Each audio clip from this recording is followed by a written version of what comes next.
Le prophète Abraham. C'était il y a longtemps, il y a fort longtemps. Entre les affluents de l'Euphrate, une belle ville appelée Babylone s'étendait. Ses fruits étaient sucrés, ses récoltes généreuses, ses fleurs parfumées, ses vaches immenses. Et il y avait un roi appelé Nemrod. Le roi Nemrod était très méchant. Tout le monde avait peur de lui, parce qu'il était un homme cruel. Un jour, la voyante du palais dit à Nemrod, « Un des garçons nés cette année va te prendre ton royaume, et ta mort sera de ses mains à lui. »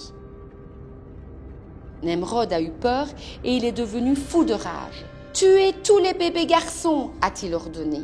Les soldats ont encerclé toutes les rues de Babylone, et dans toutes les maisons, ils ont cherché les bébés garçons. Dans la ville de Babylone vivait un homme nommé Hazar.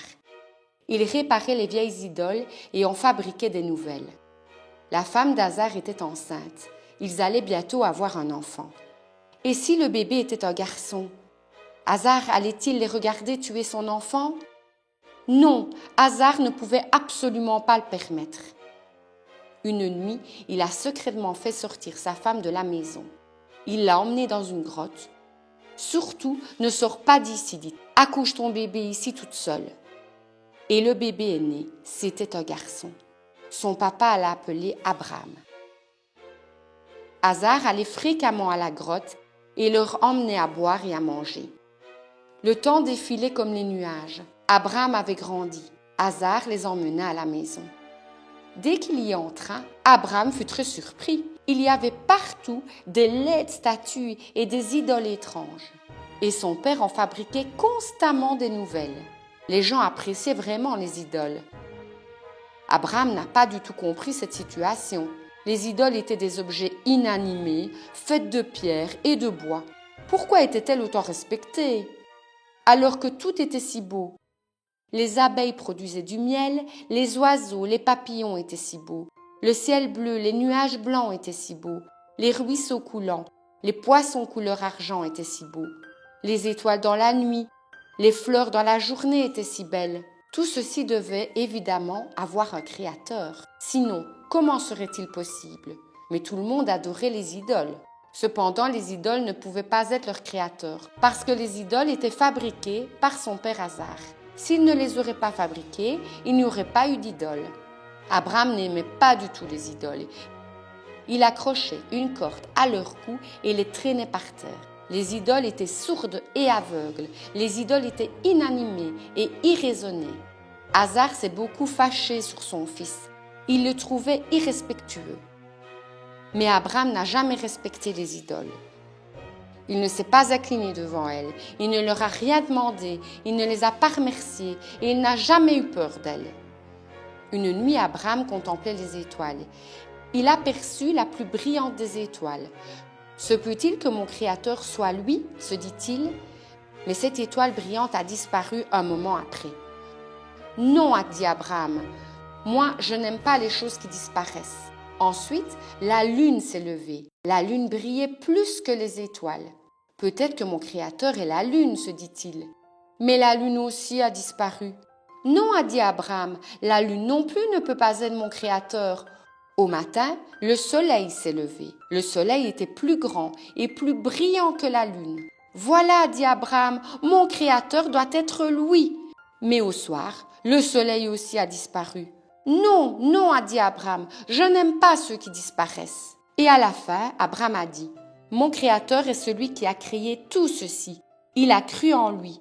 Il n'a accepté que lui comme Créateur. » Ainsi, Allah a désigné Abraham comme prophète. Dorénavant, il était un prophète.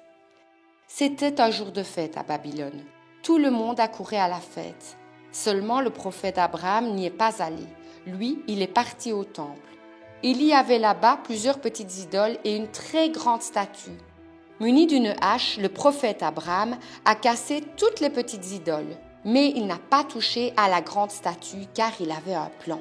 Il a posé la hache sur le cou de la statue. Ceux qui venaient de la fête, en voyant l'état des idoles, ont dit « Qui est-ce qui a cassé nos chères idoles ?»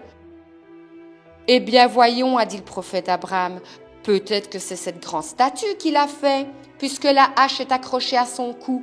Vous n'avez qu'à lui demander. » Certains ont dit, tu sais aussi très bien qu'ils ne peuvent pas parler. Puisque c'est ainsi, pourquoi vous les adorez au lieu d'adorer Allah, répondit le prophète Abraham. Cette réponse ne leur a pas plu du tout. Un d'eux est parti en courant raconter tout ce qui s'est passé à Nemrod. Nemrod est devenu fou de rage. « Appelez tout de suite Abraham ici !» Ils sont allés dire au prophète Abraham que Nemrod l'avait convoqué. « Ça tombe bien, dit le prophète Abraham.